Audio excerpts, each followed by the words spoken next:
দেখো বন্ধুরা, এখানে আমি কাটছি। তো কালকে বিকেলবেলা আমি এই জায়গাটায় এই ছোট্ট করে একটা ঘেরা দিয়েছি। এই ছোট্ট করে ঘেরাটা দেওয়ার কারণ হচ্ছে আমার এখানে কাচি বাসন মাজি তো, আর বাইরের লোক বলো বাড়ির লোক বলো সবাই দেখো সামনে দিয়ে আসে। তো এতদিন করিনি, মনে হয়নি তাই করিনি। এখন এইটুকুনি আমি করেছি। এখান দিয়ে সব বাইরের লোকরা আসে, কোনো সময় তো বাড়ির লোকরাও আসে হুটহাট করে বাথরুমে দিয়ে। তো অসুবিধা হয়, কেন মেয়ে মানুষ সব সময় ঠিক থাকে না, বুঝতেই পারছো। আর সেইটার জন্যই, সেই উদ্দেশ্য করে আমি এই জায়গাটা একটু ছোটো করে একটা বেড়া দিয়েছি, প্লাস্টিক দিয়ে এইটায় বেড়া দিয়েছি। তো আমি কেন দিয়েছি, কাল রাত্রি 11টার সময় আমার শাশুড়ি কাল রাত্রি 11টার সময় বাড়ি ঢুকেছে। ঢোকা মাত্রই কলতলায় আসে, এখানে এসে দেখেছে এই জিনিসটা রয়েছে, এই যে। তো এই জিনিসটা দেখার পর আমরা রাত্রির 11টা বাজে তখন ঘুমিয়ে পড়েছি, মানে ঘুমোইনি, সবে শুয়েছি। আর আমার বরকে নাম ধরে ডাকছে, ডেকে বলছে মেজাজ দিয়ে, ডেকে বলছে এটা এখানে কে করেছে। তো ও শুনতে পাইনি, আমি শুনতে পেয়েছি। আমি বলছি তখন আমার বরকে যে ওইখানে আমি প্লাস্টিক ঘিরেছি না, সেটা জিজ্ঞাসা করছে কে করেছে। তো বলো আমি করেছি, এখানে এসব চলবে না, বলছে এখানে এসব চলবে না, আমার বাড়ি আমার জায়গা, এখানে এসব চলবে না। তুমি বলো, আমি একটা মেয়ে মানুষ, আমি এখানে নয় একটা প্লাস্টিক ঘিরে আমি কাজটা করব বলে সেই জন্য করেছি, যেটা আমার সেফটি হবে, আমার সুবিধা হবে, ভালো যে আমি এখানে বাসন মাজি, এখানে কাচি, আমার সুবিধা হবে। এই কথা বলাতে আমাকে শুরুতেই আজীবন আমাকে তুই তাকারি করলো, করে বলছে এত সকালে আমি জায়গা ভাগ করে দেবো। কেউ জায়গা ভাগ করার কথা বলে না। আমি যেই অধিকার নিয়ে এসেছি, আমি বাড়ির বউ, আমাকে সেই সম্মানটা কোনো দিন দেয়নি। অজস্র মুখের ভাষা খারাপ, কথায় কথায় তুই তাকারি, কথায় কথায় মুখের ভাষা খারাপ আমাকে বলার পর বললো আজকে এত বছরও মানে আমাকে সহ্য করতে পারে না। তার কারণ আছে, আমাকে সহ্য করতে পারে না। আর আমি কিছু করলেই খুব বিরক্ত হয়ে যায়, মানে খুব জ্বালা হয়ে যায়, কেন আমি এটা করলাম। এটা করার কি আমার খুব অপরাধ হয়েছে তোমরা বলো? এই যে এখানে গার্ডটা দিয়েছে, এটা কি আমার খুব অপরাধ হয়েছে? এসব চলবে না, এখানে আমার জায়গা আমার বাড়ি, রাত্রির 11টার সময় চিল্লে বলছে। তাহলে বলো কার সহ্য হয়? আমি আর সত্যি কথা বন্ধুরা, আমি আর নিতে পারছি না।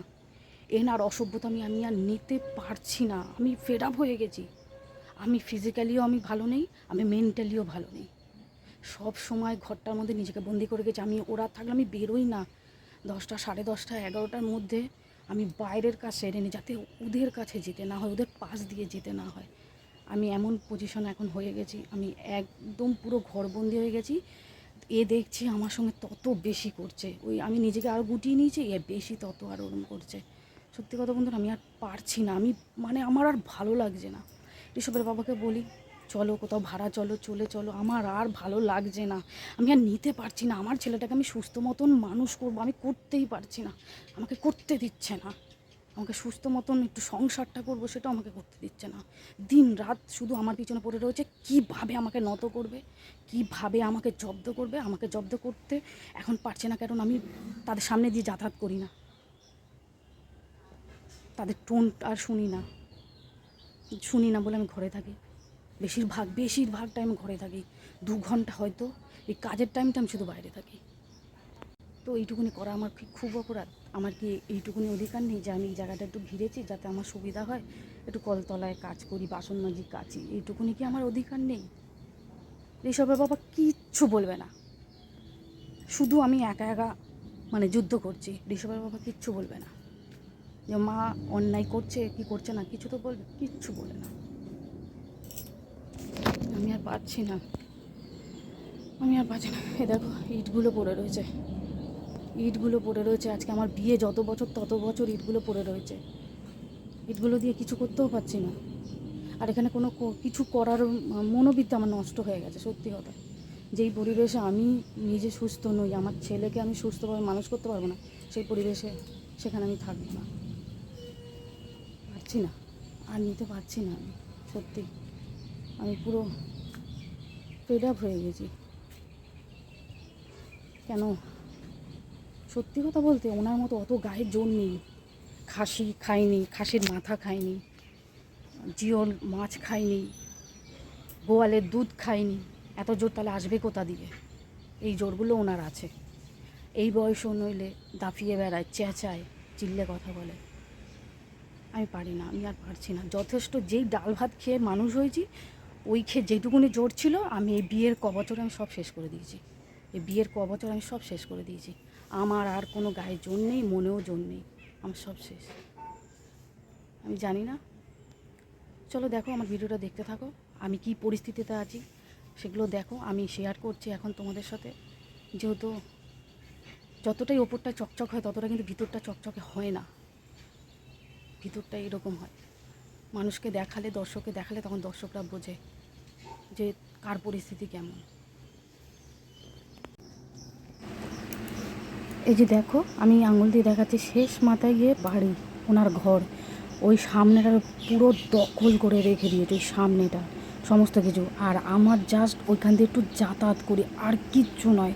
আর আমার এই যে ঘর, নীল টিনটা দেখতে পাচ্ছ, এই আমার সব কিছু। এখানেই আমার 24 ঘন্টা টাইম কাটে।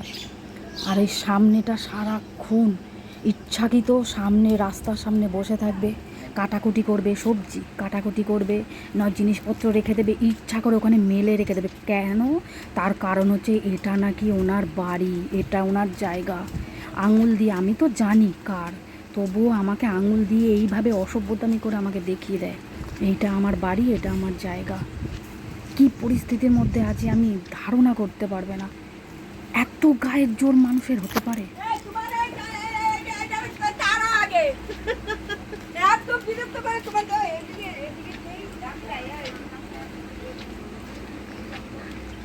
এই হচ্ছে পরিচয়।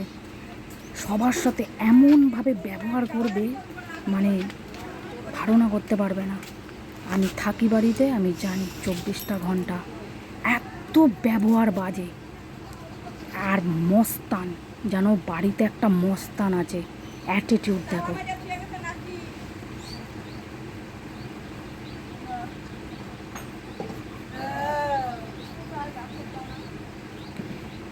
তো যাই হোক বন্ধুরা, আমি পুজো দিয়েছি আজকে বৃহস্পতিবার। মন মেজাজ খারাপ হলে না, ঠাকুরকে যেন একটু মন ভরে ডাকতে পারি না। সবসময় ভাবি মনটাকে ভালো রাখবো, একটু ভগবানের একটু পুজো করব, সেবা করব, একটু মন দিয়ে ডাকবো। আর এখানে আমি চা বসিয়ে দিয়েছি, একটু চা করব, চা খাবো।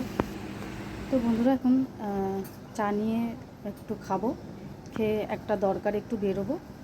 আর মোটামুটি সব হয়ে গেছে, পুজো দেওয়া হয়ে গেছে। একটু চা খেয়ে আর ঋষভকে একটু খাবার করে দিচ্ছি। ঋষভকে খাবারটা খাইয়ে দিয়ে আমি একটু একটা দরকারে বেরোবো। আর অনেক কথা থাকে, আমি কিন্তু বলতে পারি না, কেন বলার মতন কোনো স্কোপ থাকে না। সব সময় সারাদিনে মুখ বুজে পড়ে থাকবো, আমি ভিডিওতে কোনো কথা বলতে পারবো না। আমি কী বলবো। আর এখন ঋষভ খাচ্ছে।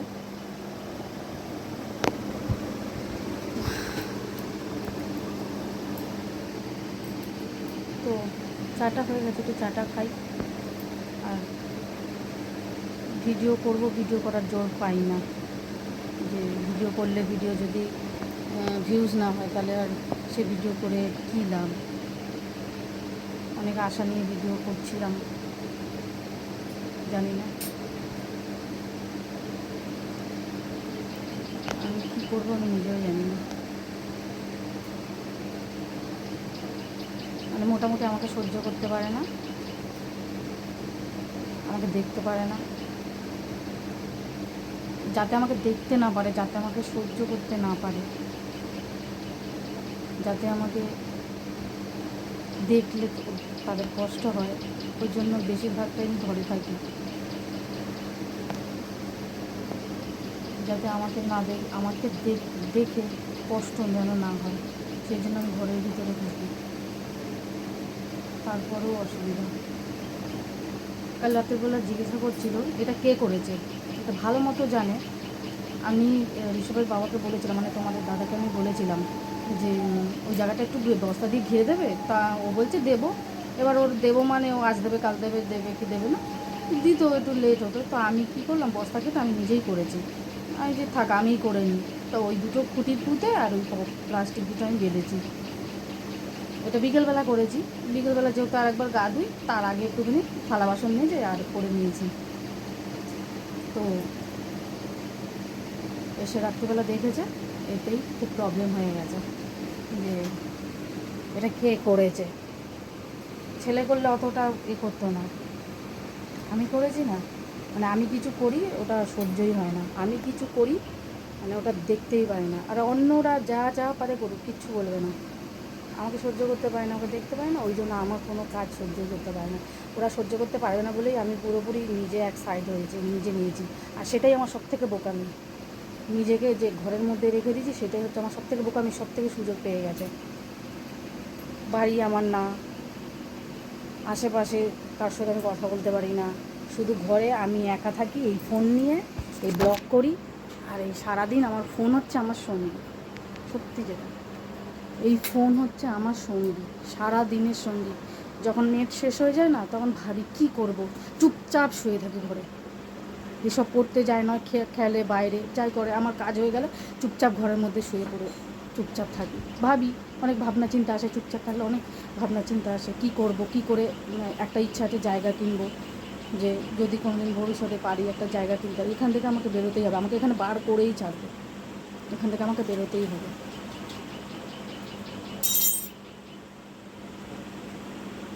জানি না। তো চলো, এক জায়গায় যাওয়ার কথা আছে, টাইম হয়ে গেছে, তো সেখান থেকে ঘুরে এসে আবার তোমাদের সামনে আসছি।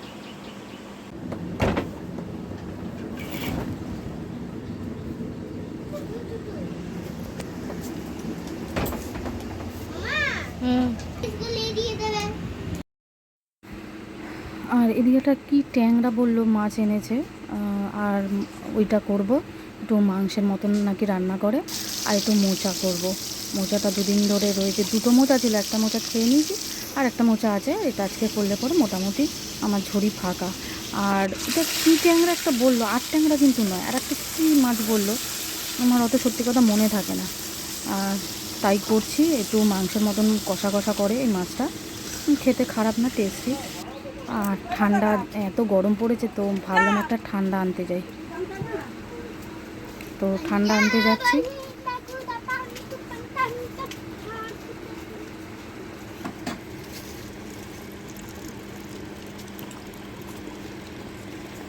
আর এই যে নিয়ে চলে এসেছি এখন, ঋষভ, আমি আর ঋষভের বাবা আছি, তিনজনে খাবো। এত গরম পড়েছে, তো এবছরে অনেকটাই কম খাওয়া হয়েছে, অন্যবারে এর থেকে বেশি খাওয়া হয়, এবছরে কমই খেয়েছি। খাই ঠান্ডা,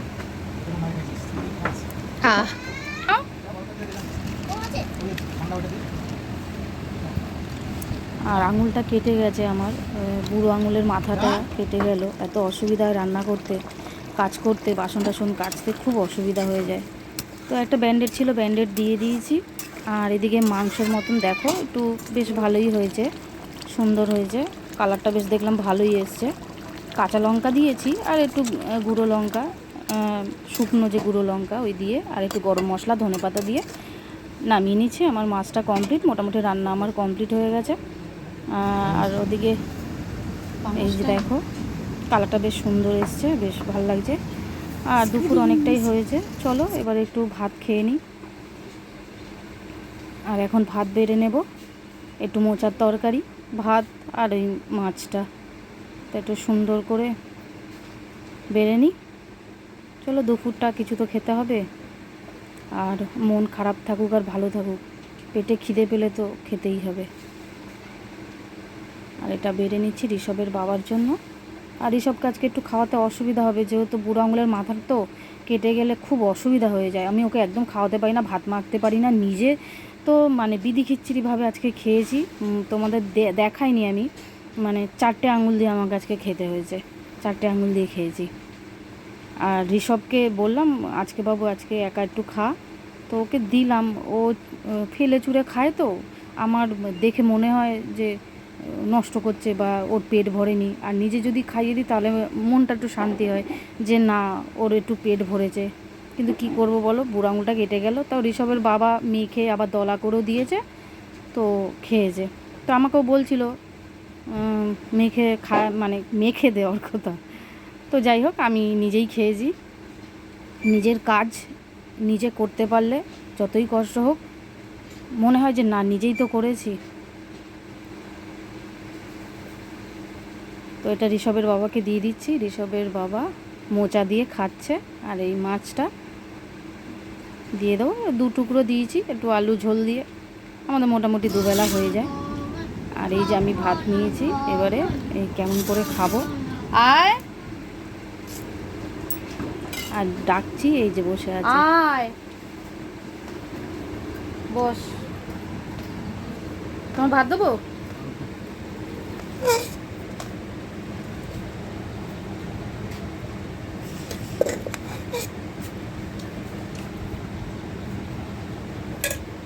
দেবে, হ্যাঁ এটা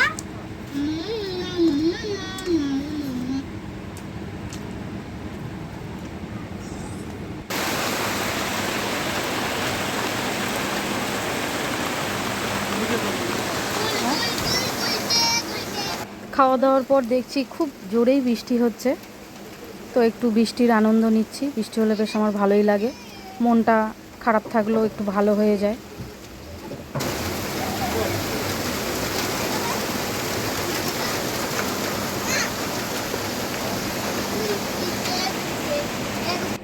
তাহলে বন্ধুরা, আজকে ভিডিওটা যদি ভালো লাগে অবশ্যই একটা লাইক করো, চ্যানেলটাকে সাবস্ক্রাইব করে চ্যানেলের পাশে থেকো। ভালো থাকবে, সুস্থ থাকবে, সাবধানে থাকবে। দেখা হবে পরের আর একটা ব্লগে। আজকের মতন টাটা।